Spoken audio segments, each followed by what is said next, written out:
കൊച്ചിയിൽ നടിയെ ആക്രമിച്ച കേസിൽ ഇന്ന് ദിലീപിന് വളരെ നിർണായക ദിവസം.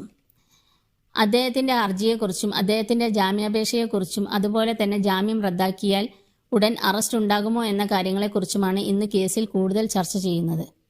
നടിയെ ആക്രമിച്ച കേസിൽ തെളിവുകൾ ദിലീപ് നശിപ്പിക്കാനും സാക്ഷികളെ സ്വാധീനിക്കാനും ശ്രമിച്ചെന്ന് ആരോപിച്ച് ജാമ്യം റദ്ദാക്കാൻ സർക്കാർ ഹർജി നൽകിയിരുന്നു. എന്തായാലും ഇന്നറിയാം ദിലീപ് ജയിലിൽ ആകുമോ ഇല്ലയോ എന്നുള്ളത്. സർക്കാർ അതിശക്തമായി ദിലീപിനെതിരെ തെളിവുകൾ നിരത്തി വാദിക്കുന്നുണ്ട് എന്നാണ് പറയുന്നത്.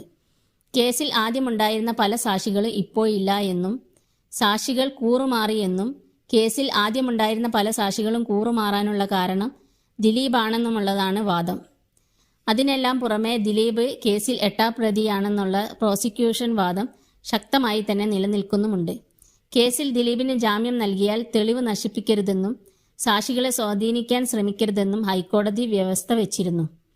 എന്നാൽ ദിലീപ് സാക്ഷികളെ സ്വാധീനിച്ചു, തെളിവുകൾ നശിപ്പിച്ചതിനും തുടരന്വേഷണത്തിൽ തെളിവുകൾ ലഭിച്ചു എന്നാണ് ഹർജിയിൽ സർക്കാർ വാദിക്കുന്നത്. സർക്കാരിന്റെ വാദം കോടതി തള്ളിയാൽ അത് ദിലീപിന് വലിയൊരു നേട്ടം തന്നെയായിരിക്കും. അതേസമയം മറിച്ചാണ് സംഭവിക്കുന്നതെങ്കിൽ ദിലീപ് വീണ്ടും ജയിലിലേക്ക് പോകേണ്ടി വരുമെന്നാണ് പറയുന്നത്. 3 മാസത്തോളമാണ് ദിലീപ് അന്ന് ജയിലിൽ കിടന്നിട്ടുള്ളത്. ആ ഒരു അവസരത്തിലേക്ക് വീണ്ടും എത്തിച്ചേരാതിരിക്കാൻ ദിലീപ് എന്ത് വില കൊടുത്തും തടയാൻ ശ്രമിക്കുമെന്നാണ് പറയുന്നത്.